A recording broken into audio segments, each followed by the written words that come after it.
Hi everyone. I just wanted to do a little follow-up from my YouTube video the other day when I talked about the two young girls who'd come and had improved a lot over a very short period of time.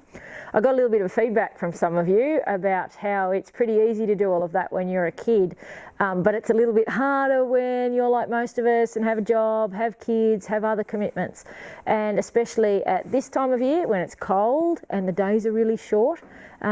People are saying to me that it's really hard to improve rapidly with a really limited amount of time. So I wanted to give you a couple of tips because I think you can do it, and I think it's a little bit about attitude, and I think it's a little bit about being organised. The major thing I really want to say to everybody is every time you go near your horse, you're training it. It doesn't matter whether you're going out to feed him or whether you're going out to change his rug or just straighten his rug.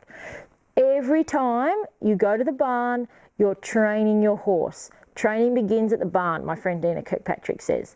And that's what I want you all to remember. So if you feel like you're going backwards with your horse because you're battling for time, or you feel like you're just not achieving the goals that you want to achieve, make every minute count. Every time you go near that horse, make sure it's a positive experience for you and a positive experience for them. Make sure you're reinforcing all that stuff we talk about in relation to body space, in relation to the horse not pushing in your space, in relation to the horse being respectful, in relation to, the horse not, if you're going to rug the horse and it goes to move off, that's not on. It's a bit like when you go to get on the horse and it goes to move off. It is the exact same principle. So, just think about what you're doing and make sure that you're making the most of your opportunities so that you are improving your horse. The other thing that I really want to say about the two particular children I was talking about the other day was that they actually took every opportunity to learn, and I think sometimes that's something we miss as older people, as adults. We tend to get sidetracked with everything else that's going on in our life, and we don't make the most of every opportunity. Those two girls had absorbed information from so many people.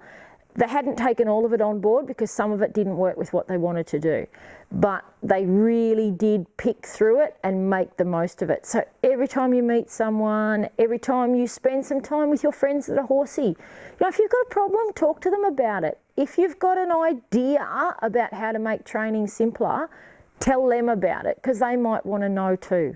For any of you who are in agistment centres, that's really easy. Get with a good group of people.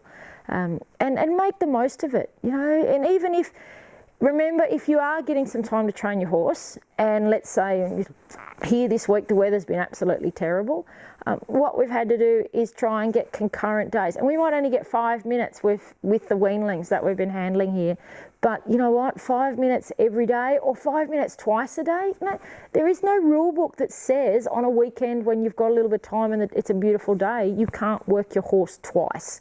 So, if that means that you go out in the morning and you play with your horse and you go out in the afternoon and you play with your horse, there's nothing wrong with that. Make the most of every opportunity you get. Anyway, I hope that helps some of you, and good luck with all your horses and good luck with your learning.